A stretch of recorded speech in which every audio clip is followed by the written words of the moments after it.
So you did very well on the Olympia stage. For 12 consecutive years you won a top five, but then 2001 you've retired. And the question is, why did you decide to retire at that point? Well, I mean, there was a lot of things going on.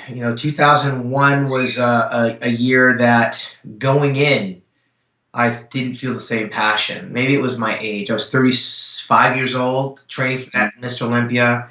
It was a foregone conclusion in my mind after watching Ronnie Coleman win the 2001 Arnold Classic that he'd more than likely win the Mr. Olympia contest, and it's a very haunting feeling to know you're training for a show that you can't win, which takes us back to all those other Olympias I never won. I believed in every one of them, with the exception of my first in 1988, that I stood a good opportunity to win. And that got me out of bed every day. Getting out of bed in 2001 became a little bit more arduous. It became a job because I felt like I was going to watch the Ronnie Coleman Mr. Olympia in the show, and it was no longer fun.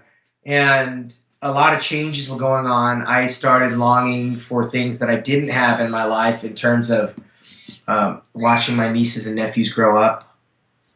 I found myself wanting to take a break while I'm in the preparation for the Olympia. Right? Who wants to take a break training for the Olympia? It didn't feel right. And along the way, I was fighting this whole thing with Kevin Levrone, who he hadn't signed his IFBB Pro card. He hadn't signed his contract for the Olympia. That was controversial, right? That was something you spoke out against.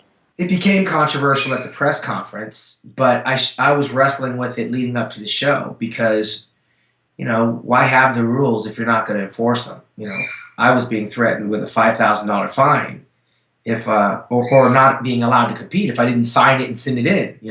Like Kai Green. So he didn't sign the IFBB card, but they still let him compete on the Olympia stage. Is that what happened? Exactly, and technically he shouldn't have been able to even guest pose at an NPC show because he didn't sign his card in January. It was too much information for me to have as a bodybuilder. I shouldn't have known any of this stuff, but it was brought to my doorstep, and I found myself getting preoccupied with semantics.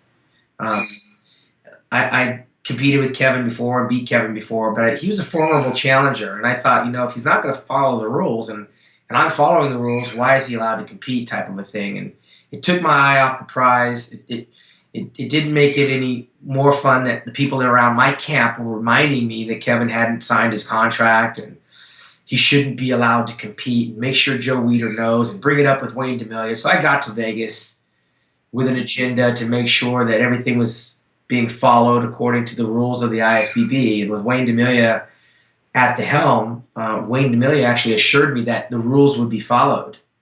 He actually seemed to relish in the idea of enforcing the rules. And on the 11th hour, he pulled me aside and said, "Hey, it's Joe Weider's call. Kevin's a Joe Weider sponsored athlete. If Joe wants Kevin in the show, Kevin's going to be in the show." And then that was it. That was it. So Kevin's in the show. So at the end of the day, then Kevin wound up getting third, and I wound up getting fourth. And then I find out that Jay Cutler failed the diuretic test that year, and it should have been thrown out, which if that were held, to the letter of the law, Kevin would have been out, I would have been third, and then Jay Cutler would have been disqualified, and I would have wound up in second. So armed with all of that information in the aftermath of the 2001 Mr. Olympia, I felt like I was a little too smart for this sport. I wasn't there to just take any answer that was given to me. I'd see you have the rules or you don't. I mean, I failed a drug test.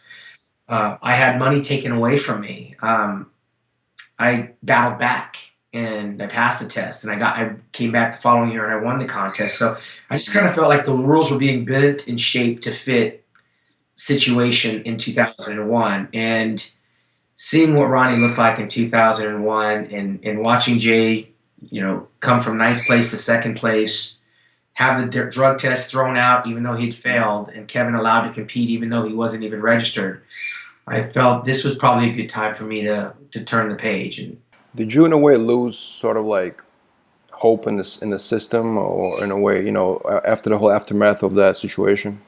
No, I never lost. I'm still a fan. I'm not emotionally invested, so I don't fight the fights that are there. But mind you, I did come back after taking that 1 year off in 2002.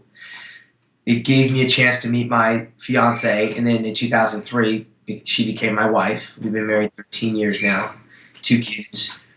So that sabbatical helped shape the rest of my life. You know, I mean, if I didn't take that time off, I probably would have never met my wife. I probably would have never had kids.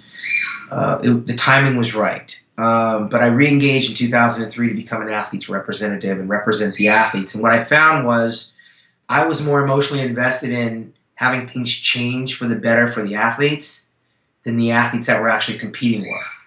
And when I realized that they didn't have the same passion that I had as a competitor, I'm fighting an uphill battle. If I don't have the support of you guys trying to make change, who am I making change for? And 6 months into that position, I walked away from it because some of the things I was trying to get changed were radical for the time. I wanted every athlete to have prize money that showed up at the Mr. Olympia. I wanted different judges every single year at the Mr. Olympia on principle alone. I wanted the scores available on the night of the show for transparency. I want to see the individual scores of each judge. I wanted partitions in between the judges so that the judges couldn't sit at the same table and look down at what each judge is doing. I wanted some separation, so we had some independent thinking. And I couldn't get the support of the athletes to stand up and stick their neck out. You know, the one that sticks the neck out is the one that gets his head chopped off. So I became this rebel with a cause, and really my cause was to make things better. I quit, ironically. Every athlete that following Mr. Olympia got $4,000 when they showed up at the Mr. Olympia. The following year, it dropped to $2,000 for participation. And then the following year, that disappeared. It went back to paying only the top 10. Wayne D'Amelia, he got the boot because he was trying to do some shady stuff behind Joe Weider's back. Joe Weider then partnered up with AMI.